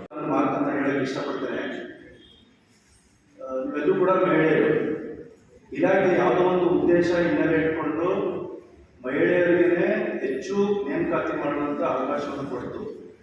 ನಿಮಗೂ ಕೂಡ ಗೊತ್ತಿದೆ, ಯಾಕೆ ಅಂತ ಗೊತ್ತಿದೆ. ಮಹಿಳೆಯರು ಸರ್ಕಾರಿ ಶಾಲೆಯಲ್ಲಿರುವಂಥ ಮಕ್ಕಳನ್ನ ತಾಯಿಯ ರೂಪದಲ್ಲಿ ಮಕ್ಕಳನ್ನ ಕಾಣ್ತಾರೆ. ತಾಯಿಯ ರೂಪ ಅಂದ ತಕ್ಷಣ ಗೊತ್ತಾಗುತ್ತೆ. ಅವನು ವಿದ್ಯೆ ಕೊಡುವಂಥದ್ದು, ಅವನ ಭವಿಷ್ಯ ನಿರ್ಮಾಣ ಮಾಡುವಂಥದ್ದು, ಮತ್ತು ಅವನಿಗೆ ಉತ್ತಮವಾದ ಕಲಿಕಾ ಪ್ರಗತಿ ಹೊಂದಿಸುವಂಥದ್ದು, ಅವನು ಮುಂದಿನ ಸಮಾಜದಲ್ಲಿ ಒಳ್ಳೆಯ ಉತ್ತಮವಾದ ವ್ಯಕ್ತಿಯಾಗಿ ನಿರೂಪಣೆ ಮಾಡುವಂಥ ವ್ಯಕ್ತಿಗಳು ಯಾರಪ್ಪ ಅಂದರೆ ಮಹಿಳಾ ಶಿಕ್ಷಕಿಯರ ಒಂದು ಉದ್ದೇಶ ನಮ್ಮ ಇಲಾಖೆಗಿದೆ. ಆದರೆ ಇವತ್ತು ಆ ಸಂದರ್ಭದಲ್ಲಿ ನಾನು ಮತ್ತು DC ಮೇಡಮ್ ಮತ್ತು CEO ಮೇಡಮ್ ನಾವು ಒಂದು ಚರ್ಚೆ ಮಾಡಿದ್ವಿ, ಒಂದು ಕೂಲಂಕುಷವಾದ ಅಧ್ಯಯನ ಮಾಡಿದ್ವಿ. ಮೇಡಮ್ ನಮ್ಮ ನೇಟಿವ್ ಮೇಡಮ್ ಅನ್ನೋದು ಗೊತ್ತಾಗಲಿಲ್ಲ. ಅದು 2021ರಲ್ಲಿ 2,29,000 ಮಕ್ಕಳು ನಮ್ಮ ಜಿಲ್ಲೆಯಲ್ಲಿದ್ದರು. ಆಯಿತಾ? ಈಗ 2,06,000 ಇದೆ. ಈಗ ಇನ್ನೊಂದು ಕ್ವಶನ್ ದಿಗ್ಭ್ರಮೆ ಆಗಿರೋದು ಏನಪ್ಪ ಅಂತಂದರೆ, ನಮ್ಮಲ್ಲಿ ಸರ್ಕಾರಿ ಶಾಲೆಗಳಲ್ಲಿ 98,000 ಮಕ್ಕಳು ಇದ್ದರು, ಇವತ್ತು 76,000 ಮಕ್ಕಳು ಸರ್ಕಾರಿ ಶಾಲೆಯಲ್ಲಿ ಇಡೀ ಜಿಲ್ಲೆಯಲ್ಲಿದ್ದಾರೆ. ಏಡೆಡ್ ಶಾಲೆಯಲ್ಲಿ 1,648 ಮಕ್ಕಳು ಹೈಕ್ ಆಗಿದ್ದಾರೆ. ಏಡೆಡ್ ಶಾಲೆಯಲ್ಲಿ ನಮ್ಮ ಶಾಲೆ ಕುಂಠಿತ ಆಯಿತು, ಏಡೆಡ್ ಶಾಲೆಯಲ್ಲಿ 1,648 ಮಕ್ಕಳು ಹೈಕ್ ಆಗಿದ್ದಾರೆ. 12 ಶಾಲೆಗಳಲ್ಲಿ 10,000 ಮಕ್ಕಳು ಪ್ರತಿ ವರ್ಷ 12 ಶಾಲೆಗೆ ವಲಸೆ ಹೋಗ್ತಾ ಇದ್ದಾರೆ. ಈಗ ನಾವು ನೀವೆಲ್ಲ ಏನು ಮಾಡಬೇಕು? ಇವತ್ತು ನಾವು ಹೇಳ್ತಾ ಇದ್ದೀವಿ, ಮೇಡಮ್ ಮಾತಾಡ್ತಾ ಇದ್ರು, ಈ ಸಬಲೀಕರಣ ಎಲ್ಲಾಗಬೇಕಾಗಿದೆ, ಈಗ ಎಲ್ಲಾಗಬೇಕಾಗಿದೆ. ನಾವು ನಿಮ್ಮನ್ನು ಉದ್ದೇಶ ಇಟ್ಕೊಂಡು ಏನೇನು ಕಾರ್ಯ ಮಾಡೋದ್ರೆ ಸಫಲತೆ ಆಗ್ತಾ ಇಲ್ಲ. ಇವತ್ತು ನಾನು ಸುಮಾರು ಹೈಸ್ಕೂಲ್ಗಳಿಗೆ ಭೇಟಿ ಕೊಡ್ತಾ ಇದ್ದೀನಿ, ನನ್ನ ಕಡೆ ಮಾಡೋದು ಕೂಡ ಗೊತ್ತು. ಹಾಸನ ತಾಲೂಕಲ್ಲಿ ಬರೀ 30 ಮಕ್ಕಳು ಹೈಸ್ಕೂಲಲ್ಲಿ, 48 ಮಕ್ಕಳಿದ್ದಾರೆ. ಇದೇ ನಿಮ್ಮ ಜೂನಿಯರ್ ಕಾಲೇಜಲ್ಲಿ 600-700 ಮಕ್ಕಳಿದ್ದು ಇವತ್ತು ಬರೀ 80 ಮಕ್ಕಳಿದ್ದಾರೆ. ಇದಕ್ಕೆ ಕಾರಣಗಳು ಹುಡುಕಿದಾಗ DC ಮೇಡಮ್ ಹೇಳಿದ್ರು, ನೀವು ಇದು ತಡೆಗಟ್ಟಬೇಕು ಅಂದರೆ 10,000 ವಲಸೆ ಮಕ್ಕಳು ಇದ್ದಲ್ಲ, 12 ಶಾಲೆಗೆ ಹೋಗ್ತಾ ಇದ್ದಲ್ಲ, ತಡೆಗಟ್ಟಬೇಕು ಅಂದರೆ ಅಲ್ಲ, ನೀವೇ ಸಾಧ್ಯ. ಇವತ್ತು ನೀವೆಲ್ಲ ಕೂತಿದ್ದೀರಾ, ಆಯ್ತು, ನಿಮ್ಗೆ ಬೇಸಿಗೆ ಇಟ್ಕೊಳ್ಳೋಣ. ನಿಮ್ಮ ಶಾಲೆಗಳಲ್ಲಿ ಅಟ್ಲೀಸ್ಟ್ ಹೋದ ವರ್ಷ 10 ಮಕ್ಕಳಿತ್ತು, ಈ ವರ್ಷ ನನ್ನ ಶಾಲೆಯಲ್ಲಿ ಒಂದು 20 ಮಕ್ಕಳು 10 ಮಕ್ಕಳನ್ನ ಜಾಯಿನ್ ಮಾಡಿದ್ದೀನಿ ಅನ್ನೋರು ಕೈ ಎತ್ತಿ. ಇಲ್ಲ, ಎತ್ತಕ್ಕಾಗಲ್ಲ. ಇಲ್ಲ, ಅಲ್ಲಿ ಸರ್ಕಿಲ್ ನಿಮ್ಮ ಹತ್ರ ನಿನ್ನೆ ಮೇಡಮ್ ನಗಾಡ್ತಾರೆ, ನಗಾಡೋದು ಮುಖ್ಯ. ನಾವು ಬಯಸ್ಕೊಳ್ತಾ ಇದ್ದೀನಿ, DCC ಅವ್ರದ್ದು ನಾನು ಬಯಸ್ಕೊಳ್ತಾ ಇದ್ದೀನಿ. ಎಷ್ಟು ಸೀರಿಯಸ್ ಆಗಿ ಮಾತಾಡ್ತಾರೆ ಅಂತಂದ್ರೆ, ಮಳೆ ರಜೆ ಕೊಡಿ ಅಂತ ಮೇಡಮ್ ಅಂತ ಹೋದಾಗ ನಿಮ್ಮ ಟೀಚರ್ಸ್ ಯಾಕೆ ರಜೆ ಕೊಡಬೇಕು, ಸುಮ್ಮನೆ ಮನೇಲಿರ್ತಾರೆ. ಇವತ್ತು ಮಕ್ಕಳು ಕುಂಠಿತ ಆಗ್ತದೆ, ದಾಖಲಾತಿ ಕುಂಠಿತ ಆಗ್ತದೆ, ಕಲಿಕಾ ಪ್ರಗತಿ ಇಲ್ಲ ಅಂತ ಹೇಳ್ತಾರೆ. ಏನು ಮಾಡಬೇಕು? ನಾವೇನು ಉತ್ತರ ಕೊಡಬೇಕಾಗಿದೆ? ಇವತ್ತು ನಾನು ಅದನ್ನೇ ಹೇಳ್ತಾ ಇದ್ದೀನಿ, ಏನು ಸಂಘ ಸಂಸ್ಥೆಗಳಿದೆ, ಅಧ್ಯಕ್ಷರು ಕಾರ್ಯದರ್ಶಿಗಳು ಏನಿದ್ದಾರೆ, ಅವರು ಒಂದೊಂದು ಶಾಲೆಗೆ ದತ್ತು ತಗೋಬೇಕು. ದತ್ತು ತಗೊಂಡು ಮಾರ್ಪಾಡು ಮಾಡಬೇಕು. ಅವಾಗಲೇ ಅವರಿಗೆ ಏನು ನಾನು ಒಂದು ವೃತ್ತಿ ಬಂದಿದ್ದೀನಿ, ಏನು ಪದವಿ ಬಂದಿದ್ದೀನಿ, ಅದು ಪರಿವರ್ತನೆ ಆಗುವಂಥದ್ದು. ನಾನು ಈ ಅಂಶಗಳಲ್ಲಿ ಯಾಕೆ ಹೇಳ್ತಾ ಇದ್ದೀನಿ ಅಂತಂದರೆ, ನಮ್ಮ ರಾಧಾಕೃಷ್ಣರಲ್ಲಿ ಇದ್ದಾರೆ, ಎಲ್ಲ ರೆಕಾರ್ಡ್ ಮಾಡ್ತಾ ಇದ್ದಾರೆ. ಇವತ್ತು 7ನೇ ತರಗತಿ ಮಗು ಗೌರ್ಮೆಂಟ್ ಹೈಯರ್ ಪ್ರೈಮರಿ ಸ್ಕೂಲ್ ಇಂಗ್ಲೀಷಲ್ಲಿ ಬರೆಯೋಕ್ಕಾಗ್ತಾ ಇಲ್ಲ. ಅವ್ರ ಅಪ್ಪ ಕೇಳ್ತಾ ಇದ್ದಾರೆ, ನನ್ನ ಹೆಸರು ಇಂಗ್ಲೀಷಲ್ಲಿ ಬರೆಯುವಂತ, ಇಂಗ್ಲೀಷಲ್ಲಿ ಬರೆಯೋಕ್ಕಾಗ್ತಾ ಇಲ್ಲ. ಎಲ್ಲೆಲ್ಲಿ ಲೋಪದೋಷ ಆಗ್ತದೆ ಗೊತ್ತಿದೆಯಾ? ಅದಕ್ಕೋಸ್ಕರ ನಾನು ಯಾಕೆ ಅಂಶಗಳಲ್ಲಿ ಹೇಳ್ತಾ ಇರೋಂಥದ್ದು, ಇವತ್ತು ಸಾವಿತ್ರಿಬಾಯಿ ಫುಲೆ ಶೈಕ್ಷಣಿಕ ಕ್ಷೇತ್ರಕ್ಕೆ ತಮ್ಮ ಜೀವಮಾನವನ್ನು, ತಮ್ಮ ಹಣವನ್ನು ಹಣ ಇಟ್ಟು ಹೆಣ್ಣು ಮಕ್ಕಳ ಪೋಷಣೆಗೆ ಒಂದು ಉತ್ತಮವಾದ ಕಾರ್ಯವನ್ನು ಮಾಡಿದ್ರು. ಆ ಉತ್ತಮವಾದ ಕಾರ್ಯ ತಮ್ಮಿಂದಲೂ ಬರಬೇಕಾಗಿದೆ. ನಾವು ನಿಮ್ಮಿಂದ ನಿರೀಕ್ಷೆ ಮಾಡ್ತಾ ಇದ್ದೀವಿ. 60 ವರ್ಷ ಇದ್ಮೇಲೆ ನಾವು ಎಲ್ಲಿರ್ತೀವೋ ಏನಿರ್ತದೋ ಗೊತ್ತಿಲ್ಲ, ಅಥವಾ ಚೆನ್ನಾಗಿರ್ತೀವೋ ಅನ್ನೋದು ಗೊತ್ತಿಲ್ಲ, ಅಥವಾ ನಾವು ಇರ್ತೀವೋ ಅನ್ನೋದು ಗೊತ್ತಿಲ್ಲ. ಇದೆಲ್ಲರೂ ಕೂಡ ಯೋಚನೆ ಮಾಡಬೇಕಾಗಿದೆ. ಪ್ರಕೃತಿ ವಿಕೋಪಕ್ಕೆ ನಲುಗಿದ ಕೇರಳದ ವೈನಾಡಿಗೆ ಹಾಸನ ಜಿಲ್ಲೆ ಬೇಲೂರು ಪಟ್ಟಣದಲ್ಲಿ 24/7 ಸಮಾಜ ಸೇವಾ ತಂಡ ಮತ್ತು all India Muslim development forum ಸಹಭಾಗಿತ್ವದಲ್ಲಿ ಬೇಲೂರು ಪಟ್ಟಣದ ಎಲ್ಲ ಮಸೀದಿಯ ಹಾಗೂ ಬೇಲೂರು ನಾಗರಿಕ ಬಂಧುಗಳ ಸಹಕಾರದೊಂದಿಗೆ ಸುಮಾರು 2 ವಾಹನದಷ್ಟು ಅಗತ್ಯ ವಸ್ತುಗಳು ಸಂಗ್ರಹಿಸಿ ಪಕ್ಕದ ರಾಜ್ಯ ಕೇರಳದ ವೈನಾಡಿಗೆ ಕಳಿಸಲಾಯಿತು. ಈ ಸಂದರ್ಭದಲ್ಲಿ ವಾಹನಗಳಿಗೆ ಚಾಲನೆ ನೀಡಿ ಮಾತನಾಡಿದ ಬೇಲೂರು ತಹಸೀಲ್ದಾರ್ ಮಮತಾ, ಪ್ರಕೃತಿ ವಿಕೋಪಕ್ಕೆ ಕೇರಳ ರಾಜ್ಯದ ವಾಯುನಾಡಿಗೆ ನಮ್ಮ ಬೇಲೂರು ತಾಲೂಕಿನ ಸಮಾಜ ಸೇವಾ ತಂಡ ಮತ್ತು ನಾಗರಿಕ ಬಂಧುಗಳು ಸೇರಿ ಅಗತ್ಯ ವಸ್ತುಗಳು ರವಾನಿಸುತ್ತಿರುವುದು ಉತ್ತಮ ಕಾರ್ಯವಾಗಿದೆ. ಪಕ್ಕದ ರಾಜ್ಯದವರು ಸಂಕಷ್ಟದಲ್ಲಿ ಇದ್ದಾಗ ಅವರಿಗೆ ನೆರವಾಗುವುದು ಮಾನವ ಧರ್ಮ. ಮಾನವ ಮೌಲ್ಯವನ್ನು ಅರಿತು ನಾವೆಲ್ಲರೂ ಸಹಕಾರ ನೀಡಬೇಕು. ಅದರಂತೆ ಬೇಲೂರು ತಾಲೂಕಿನ ಎಲ್ಲ ನಾಗರಿಕ ಬಂಧುಗಳಿಗೆ 24x7 ಸಮಾಜ ಸೇವಾ ತಂಡದವರಿಗೆ ತಾಲೂಕು ಆಡಳಿತ ವತಿಯಿಂದ ಹೃದಯಪೂರ್ವಕ ಅಭಿನಂದನೆಯನ್ನು ಸಲ್ಲಿಸುತ್ತೇನೆ. ಇವರ ಸಮಾಜ ಸೇವೆ ಇದೇ ರೀತಿ ಮುಂದುವರಿಯಲಿ ಎಂದು ಹೇಳಿದರು. ಈಗಾಗಲೇ ಎಲ್ಲರಿಗೂ ತಿಳಿದಿರೋ ಹಾಗೆ ಕೇರಳದ ವಯನಾಡಲ್ಲಿ ಪ್ರಕೃತಿ ವಿಕೋಪದಡಿ ಹಲವಾರು ತೊಂದರೆಗಳಿಗೆ ಒಳಗಾಗಿದ್ದಾರೆ. ಅದಕ್ಕೆ ನಮ್ಮ ಬೇಲೂರು ತಾಲೂಕಿಂದ 24x7 ಅನ್ನೋ ಒಂದು ಸಮಾಜ ತಂಡ ಹಲವಾರು ಸಮಾಜ ಕಾರ್ಯಗಳಲ್ಲಿ ಕೈಗೊಂಡಿದ್ದಾರೆ. ಇವರು ಈಗ ಕೂಡ ಒಂದಷ್ಟು ಆಹಾರ ಧಾನ್ಯಗಳನ್ನು ಅಲ್ಲಿಗೆ ಕಳಿಸ್ಕೊಡ್ತಾ ಇದ್ದಾರೆ. ಆ ತಂಡಕ್ಕೆ ನಾವು ಧನ್ಯವಾದಗಳನ್ನು ತಾಲೂಕು ಆಡಳಿತ ಕಡೆಯಿಂದ ಧನ್ಯವಾದಗಳನ್ನ ಅರ್ಪಿಸ್ತೀನಿ. ಹಾಗೆ ಅವರ ಸಮಾಜ ಕಾರ್ಯಗಳು ಹೀಗೆ ಮುಂದುವರಿಯಲಿ ಅಂತ ಹಾರೈಸ್ತೀವಿ. ಈ ಸಂದರ್ಭದಲ್ಲಿ ಆಂಬ್ಯುಲೆನ್ಸ್ ಚಾಲಕ ಸುಫಿಯಾನ್, ಸೋನು ಸೈಫ್, ಮುರ್ತುಸ್ ಫರ್ಹಾನ್, ಅದ್ನಾನ್, ಶಾಯಸ್, ಅಜ್ಗರ್ ಅಲಿ, ಮುಸ್ತಾಕ್, ಅನ್ವರ್ ಖಾನ್, ನೂರ್ ಅಹಮದ್ ಹಾಜರಿದ್ದರು. ಡೆಂಗ್ಯೂ ಪ್ರಕರಣ ಕರ್ತವ್ಯ ನಿರ್ವಹಿಸಲು ಆಶಾ ಕಾರ್ಯಕರ್ತೆಯರಿಗೆ 10 ಗಂಟೆಗೆ ಹೋಗಲು ಅವಕಾಶ ನೀಡುವಂತೆ ಆಗ್ರಹಿಸಿ ಕರ್ನಾಟಕ ರಾಜ್ಯ ಸಂಯುಕ್ತ ಆಶಾ ಕಾರ್ಯಕರ್ತೆಯರ ಸಂಘದಿಂದ ಪ್ರತಿಭಟಿಸಿ ಜಿಲ್ಲಾಡಳಿತಕ್ಕೆ ಮನವಿ ಸಲ್ಲಿಸಿದರು. ಈ ಸಂದರ್ಭದಲ್ಲಿ ಕರ್ನಾಟಕ ರಾಜ್ಯ ಸಂಯುಕ್ತ ಆಶಾ ಕಾರ್ಯಕರ್ತೆಯರ ಸಂಘದ ಜಿಲ್ಲಾ ಸಲಹೆಗಾರ ಜಿ ಹನುಮೇಶ್ ಮಾಧ್ಯಮದೊಂದಿಗೆ ಮಾತನಾಡಿ, ಆಶಾ ಕಾರ್ಯಕರ್ತೆಯರು ಆರೋಗ್ಯ ಸೇವೆಗಳ ವಿಷಯದಲ್ಲಿ ಸದಾ ಸಿದ್ಧರಿದ್ದು ಪರಿಸ್ಥಿತಿ ಅನುಗುಣವಾಗಿ ಶ್ರಮಿಸುತ್ತಾ ಬಂದಿದ್ದಾರೆ.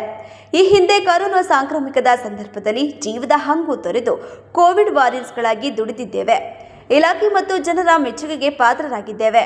ಹಾಸನ ಜಿಲ್ಲೆಯಲ್ಲಿ ಡೆಂಗ್ಯೂ ಪ್ರಕರಣಗಳು ಹೆಚ್ಚಾಗಿರುವ ಕಾರಣ ಪ್ರತಿದಿನ ಬೆಳಗ್ಗೆ 7ರಿಂದಲೇ ಡೆಂಗ್ಯೂ ಸರ್ವೆ ಮಾಡಬೇಕೆಂದು ನಮ್ಮನ್ನು ಒತ್ತಾಯಿಸಲಾಗುತ್ತಿದೆ. ಮನೆಯಲ್ಲಿ ಹಲವು ರೀತಿಯ ಜವಾಬ್ದಾರಿಗಳಿರುವ ಕಾರಣ ಮುಂಜಾನೆ ಎಲ್ಲ ಬಿಟ್ಟು ಸರ್ವೆ ಮಾಡಲು ಹೋಗುತ್ತಿರುವುದರಿಂದ ನಿತ್ಯ ಮನೆಯಲ್ಲಿ ಘರ್ಷಣೆ ನಡೆಯುತ್ತಿದೆ. ಈಗಾಗಲೇ 1 ತಿಂಗಳ ಕಾಲ ಸರ್ವೆ ಮಾಡಿದ್ದೇವೆ. ಇನ್ನು ಮುಂದೆ ನಾವು ಬೆಳಿಗ್ಗೆ 10 ಗಂಟೆಯ ಮೇಲೆ ಸರ್ವೆ ಮಾಡುತ್ತೇವೆ. ಇದಕ್ಕೆ ಅವಕಾಶ ಮಾಡಿಕೊಡಬೇಕು ಎಂದು ಮನವಿ ಮಾಡಿದರು. ಯಾವುದೇ ರೀತಿಯ ಸಂಕಷ್ಟ ಬಂದಾಗ ಕೂಡ ಮುಂದೆ ನಿಂತು ಫೀಲ್ಡ್ ವರ್ಕ್ ಮಾಡೋದು, ಸರ್ವೆ ಮಾಡೋದು, ಆರೋಗ್ಯ ಸೇವೆ ಸಲ್ಲಿಸೋದ್ರಲ್ಲಿ ಆಶಾ ಕಾರ್ಯಕರ್ತೆಯರು ಸದಾ ಸಿದ್ಧರಿದ್ದಾರೆ, ಮಾಡ್ತಾ ಬಂದಿದ್ದಾರೆ. ಈ ಹಿಂದೆ ಕೊರೋನಾ ಸಾಂಕ್ರಾಮಿಕ ಬಂದಾಗ ಕೊರೋನಾ ಸಾಂಕ್ರಾಮಿಕನ ತಡೆಗಟ್ಟುವಲ್ಲಿ ತುಂಬಾ ಮಹತ್ವದ ಪಾತ್ರ ವಹಿಸಿದ್ದು ಕೋವಿಡ್ ವಾರಿಯರ್ಸ್ಗಳಾಗಿ ದುಡಿದ ಆಶಾ ಕಾರ್ಯಕರ್ತೆಯರು. ಜೀವದ ಹಂಗು ತೊರೆದು ಮನೆ ಬಿಟ್ಟು ಆರೋಗ್ಯ ಸೇವೆ ಸಲ್ಲಿಸಿರೋ ಆಶಾ ಕಾರ್ಯಕರ್ತೆಯರು ಇಡೀ ಇಲಾಖೆ ಸರ್ಕಾರದ ಮೆಚ್ಚುಗೆಗೆ ಪಾತ್ರರಾಗಿದ್ದಾರೆ. ಇವತ್ತು ನಮ್ಮ ಹಾಸನ ಜಿಲ್ಲೆಯಲ್ಲಿ ಡೆಂಗ್ಯೂ ಪ್ರಕರಣಗಳು ಜಾಸ್ತಿ ಆಗಿದೆ ಅನ್ನೋ ಸಂದರ್ಭದಲ್ಲೂ ಕೂಡ ಬೆಳಗ್ಗೆ 7 ಗಂಟೆಯಿಂದ ಸರ್ವೆ ಮಾಡ್ತಾ ಬಂದಿದ್ದೇವೆ. 1 ತಿಂಗಳಿಂದ ಮಾಡ್ತಿದ್ದೇವೆ. ತಿಂಗಳಿಂದ ಏನ್ ಸರ್ವೆ ಮಾಡ್ತಾ ಇದೀವಿ, ಈಗಾಗಲೇ ಮನೆಗಳಲ್ಲಿ ಸಾಕಷ್ಟು ಘರ್ಷಣೆ ಆಗಿ ಬೆಳಗ್ಗೆ ಮಕ್ಕಳು ಮರಿ ರೆಡಿ ಮಾಡೋದು, ಶಾಲಾ ಕಾಲೇಜ್ ಕಳ್ಸೋದು ಬಿಟ್ಟು, ಮನೆ ಕೆಲಸ ಎಲ್ಲ ಬಿಟ್ಟು ಬೆಳಗ್ಗೆ 6:30 7 ಗಂಟೆಗೆ ಹೋಗ್ತಿದಿರಲ್ಲ ಅಂತ ಹೇಳಿ ಘರ್ಷಣೆ ಶುರುವಾಗ್ತಾ ಇದೆ, ಮನೆಗಳಿಗೆ ಗಲಾಟೆ ಆಗ್ತಾ ಇದೆ. ಆದ್ರಿಂದ ನಾವು ರಿಕ್ವೆಸ್ಟ್ ಮಾಡೋದೇನಂದ್ರೆ DC ಅವ್ರನ್ನ, ಮಾನ್ಯ ಜಿಲ್ಲಾಧಿಕಾರಿಗಳನ್ನ, ನಾವು ಕೆಲಸ ಮಾಡಲ್ಲ ಅಂತ ಹೇಳ್ತಾ ಇಲ್ಲ, ನಾವು ಸದಾ ಸಿದ್ಧರಿದ್ದೇವೆ ಕೆಲಸ ಮಾಡೋದಕ್ಕೆ, ಆರೋಗ್ಯ ಸೇವೆ ಸಲ್ಲಿಸೋದಕ್ಕೆ. ದಯವಿಟ್ಟು ನಮಗೆ ಬೆಳಗ್ಗೆ 10 ಗಂಟೆಯ ನಂತರ ನಾವು ಮಾಡ್ಕೊಡ್ತೀವಿ ಸರ್ವೆ, ಅದಕ್ಕೆ ಕಾಲಾವಕಾಶ.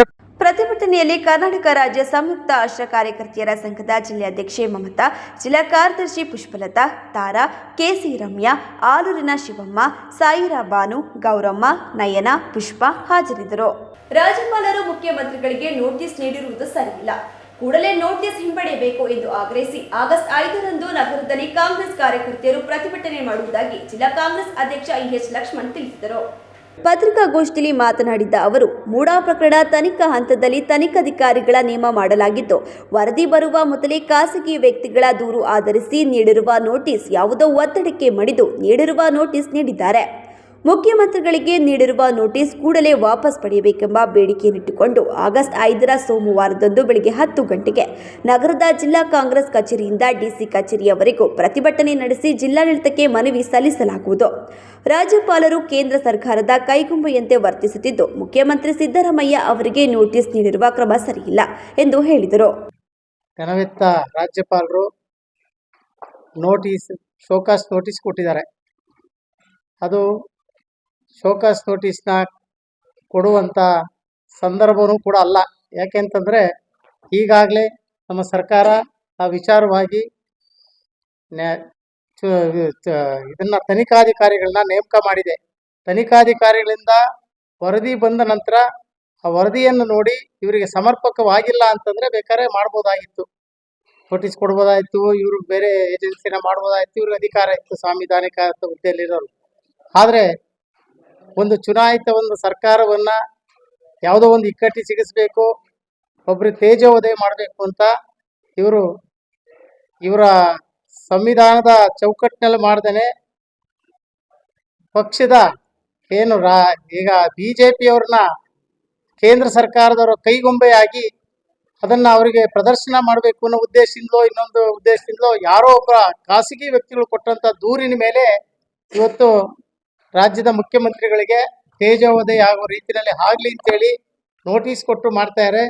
ಅದ್ರ ಬಗ್ಗೆ ಇಡೀ ರಾಜ್ಯದ ಎಲ್ಲ ನಮ್ಮ ಕಾಂಗ್ರೆಸ್ ಕಾರ್ಯಕರ್ತರು ಇದು ರಾಜ್ಯಪಾಲರು ಮಾಡಿರ್ತಕ್ಕಂಥ ನೋಟಿಸ್ ಕೊಟ್ಟಿರ್ತಕ್ಕಂಥದ್ದು ಮುಖ್ಯಮಂತ್ರಿ ಒಬ್ಬರಿಗಲ್ಲ, ಇಡೀ ರಾಜ್ಯದ ಒಂದು ಕಾಂಗ್ರೆಸ್ಸಿನ ಕಾರ್ಯಕರ್ತರಿಗೆ ಕೊಟ್ಟಂತ ಅವಮಾನ, ಒಬ್ಬ ಹಿಂದುಳಿದ ನಾಯಕನಿಗೆ ತೇಜೋವಧೆ ಮಾಡ್ತಕ್ಕಂಥ ಅವಮಾನ ಆಗಿರುತ್ತೆ. ಅದರಿಂದ ನಾವು ಅದನ್ನ ಖಂಡಿಸ್ತಾ ಇದ್ದೀವಿ. ತಕ್ಷಣದಲ್ಲೇ ರಾಜ್ಯಪಾಲರು ಅದನ್ನ ವಾಪಸ್ ಪಡಿಬೇಕು. 5ನೇ ತಾರೀಕು ಇಡೀ ರಾಜ್ಯಾದ್ಯಂತ ಇದ್ರ ಬಗ್ಗೆ ನಾವು ಪ್ರತಿಭಟನೆಯನ್ನ ಹಮ್ಮಿಕೊಂಡಿದ್ದೀವಿ. ಹಾಗೇನೆ ನಮ್ಮ ಹಾಸನ ಜಿಲ್ಲೆನಲ್ಲೂ ಕೂಡ ಇಡೀ ಜಿಲ್ಲೆಯ ಎಲ್ಲ ಕಾರ್ಯಕರ್ತರು ಸೇರಿ ಅದನ್ನ ವಿರೋಧ ಮಾಡ್ತಾ ಇದ್ದೀವಿ. ಅದನ್ನು ವಾಪಸ್ ತಗೊಂಡವರೆಗೂ ಕೂಡ ನಾವು ನಿರಂತರವಾಗಿ ಹೋರಾಟವನ್ನು ಮಾಡಲಿಕ್ಕೆ ನಾವು ಮಾಡ್ತಾ ಇದ್ದೀವಿ. ಪತ್ರಿಕಾಗೋಷ್ಠಿಯಲ್ಲಿ ಕೆಪಿಸಿಸಿ ರಾಜ್ಯ ಪ್ರಧಾನ ಕಾರ್ಯದರ್ಶಿ ಎಚ್.ಕೆ. ಮಹೇಶ್, ಜಿಲ್ಲಾ ಪ್ರಚಾರ ಸಮಿತಿ ಅಧ್ಯಕ್ಷ ದೇವರಾಜೇಗೌಡ, ಜಿಲ್ಲಾ ಕುರುಬರ ಸಂಘದ ಅಧ್ಯಕ್ಷ ಪಟೇಲ್ ಶಿವಣ್ಣ, ದೇವಪ್ಪ ಮಲ್ಲಿಗೆವಾಳ್, ತಾರಾ ಚಂದನ್ ಉಪಸ್ಥಿತರಿದ್ದರು. ದಲಿತ ಸಮುದಾಯದ ಏಳಿಗೆಗೆ ಕಾಂಗ್ರೆಸ್ ಇರುವುದಾಗಿ ನಂಬಿಸಿ ವಾಲ್ಮೀಕಿ ಅಭಿವೃದ್ಧಿ ನಿಗಮದ ಕೋಟ್ಯಾಂತರ ರುಗಳ ದುರ್ಬಳಕೆ ಮಾಡಿಕೊಂಡು ದಲಿತ ಸಮುದಾಯಕ್ಕೆ ಅಪಮಾನ ಮಾಡಿದೆ. ಇದು ರಾಜ್ಯ ಸರ್ಕಾರದ ವಿರುದ್ಧ ಬಿಎಸ್ಪಿ ಪಕ್ಷದ ಕಾರ್ಯಕರ್ತರು ಪ್ರತಿಭಟನೆ ನಡೆಸಿದರು. ಅರಕಲಗೂಡು ಪಟ್ಟಣದ ಪ್ರವಾಸಿ ಮಂದಿರದಿಂದ ಬಿಎಸ್ಪಿ ಪಕ್ಷದ ಕಾರ್ಯಕರ್ತರು ಪ್ರತಿಭಟನೆ ರ್ಯಾಲಿ ಹೊರಟು ಕೆಲಕಾಲ ಅನಕೃ ವೃತ್ತದಲ್ಲಿ ಮಾನವ ಸರಪಳಿ ನಿರ್ಮಿಸಿ ರಸ್ತೆ ತಡೆದು ಪ್ರತಿಭಟಿಸಿ ರಾಜ್ಯ ಸರ್ಕಾರ ವಿರುದ್ಧ ಘೋಷಣೆ ಕೂಗಿದರು. ನಂತರ ತಾಲೂಕು ಕಚೇರಿ ತೆರಳಿದ ಪ್ರತಿಭಟನೆಗಾರರು ರಾಜ್ಯ ಕಾಂಗ್ರೆಸ್ ಸರ್ಕಾರ ಪರಿಶಿಷ್ಟ ಜಾತಿ ಮತ್ತು ಪರಿಶಿಷ್ಟ ವರ್ಗಗಳ ಅಭಿವೃದ್ಧಿಗಾಗಿ ಎಸ್ಪಿ ಮತ್ತು ಟಿಎಸ್ಪಿ ಯೋಜನೆಯ ಅಡಿಯಲ್ಲಿ ಮೀಸಲಿಟ್ಟಿರುವ ಕೋಟ್ಯಾಂತರ ರೂಪಾಯಿ ಹಣವನ್ನು ಸಮುದಾಯದ ಏಳಿಗೆಗೆ ಬಳಸದೆ ದುರ್ಬಳಕೆ ಮಾಡಿಕೊಂಡಿದೆ. ರಾಜ್ಯ ಸರ್ಕಾರ ದಲಿತ ಪರ ಸರ್ಕಾರ ಎಂದು ಸುಳ್ಳು ಹೇಳಿಕೆಕೊಂಡು ಸಮಾಜದ ಏಳಿಗೆಗೆ ಮೀಸಲು ಇಟ್ಟಿರುವ ಕೋಟ್ಯಾಂತರ ಹಣ ದುರ್ಬಳಕೆ ಮಾಡಿಕೊಂಡು ದಲಿತ ವರ್ಗಕ್ಕೆ ಅಪಮಾನ ಮಾಡಿರುವ ಜೊತೆಗೆ ಸಮಾಜದ ಮಕ್ಕಳ ವಿದ್ಯಾರ್ಥಿಗಳ ವೇತನವನ್ನು ತೆಗೆದುಹಾಕಿ ಸಮಾಜ ಮಕ್ಕಳ ವಿದ್ಯಾಭ್ಯಾಸಕ್ಕೂ ಮಾರಕವಾಗಿದೆ. ಈ ಎಲ್ಲ ಕಾರಣಕ್ಕೆ ಕಾಂಗ್ರೆಸ್ ಪಕ್ಷ ದಲಿತ ಸಮುದಾಯಕ್ಕೆ ಬೇಕಾ ಎಂದು ಆಕ್ರೋಶ ವ್ಯಕ್ತಪಡಿಸಿದರು. ಕೊನೆಯಲ್ಲಿ ಮತ್ತೊಮ್ಮೆ ಮುಖ್ಯಾಂಶಗಳು. 90 ಡಿಗ್ರಿ ಕಟ್ಟಿಂಗ್ ಮಾಡಬಾರದು, 45 ಡಿಗ್ರಿ ಕಟ್ ಮಾಡಬೇಕು, ಆಗ ಭೂಕುಸಿತ ಆಗಲ್ಲ. ದೊಡ್ಡ ತಪ್ಪಲು ಬಳಿ ಭೂಕುಸಿತದ ಪ್ರದೇಶ ವೀಕ್ಷಣೆ ಮಾಡಿ ಸಿಎಂ ಸಿದ್ದರಾಮಯ್ಯ ಹೇಳಿಕೆ. ಈ ದೇಶದಲ್ಲಿ ಭ್ರಷ್ಟಾಚಾರದ ಪಿತಾಮಹ ಯಾರಾದರೂ ಇದ್ದರೆ ಅದು ಬಿಜೆಪಿಯವರು, ಸಿಎಂ ಸಿದ್ದರಾಮಯ್ಯ ಹೇಳಿಕೆ. ಸಕಲೇಶಪುರದಲ್ಲಿ ಉಂಟಾಗಿರುವ ಭೂಕುಸಿತದ ಕುರಿತು ಮೊದಲ ಬಾರಿಗೆ ಸಂಸತ್ತಿನ ಅಧಿವೇಶನದಲ್ಲಿ ಸಂಸದರಾದ ಶ್ರೇಯಸ್ ಪಟೇಲ್ ಪ್ರಸ್ತಾಪ. ಮತ್ತು ಒಡಲು ತುಂಬಿದ್ದ ಹತ್ತಿನಕೆರೆ ಹರಳಹಳ್ಳಿ ಕೆರೆಗೆ ಶಾಸಕ ಸ್ವರೂಪ್ ಬಾಗಿನ ಅರ್ಪಣೆ. ಮುಂದಿನ ವಾರ್ತಾ ಸಂಚಿಕೆಯೊಂದಿಗೆ ಮತ್ತೆ ಭೇಟಿಯಾಗೋಣ. ವಂದನೆಗಳು.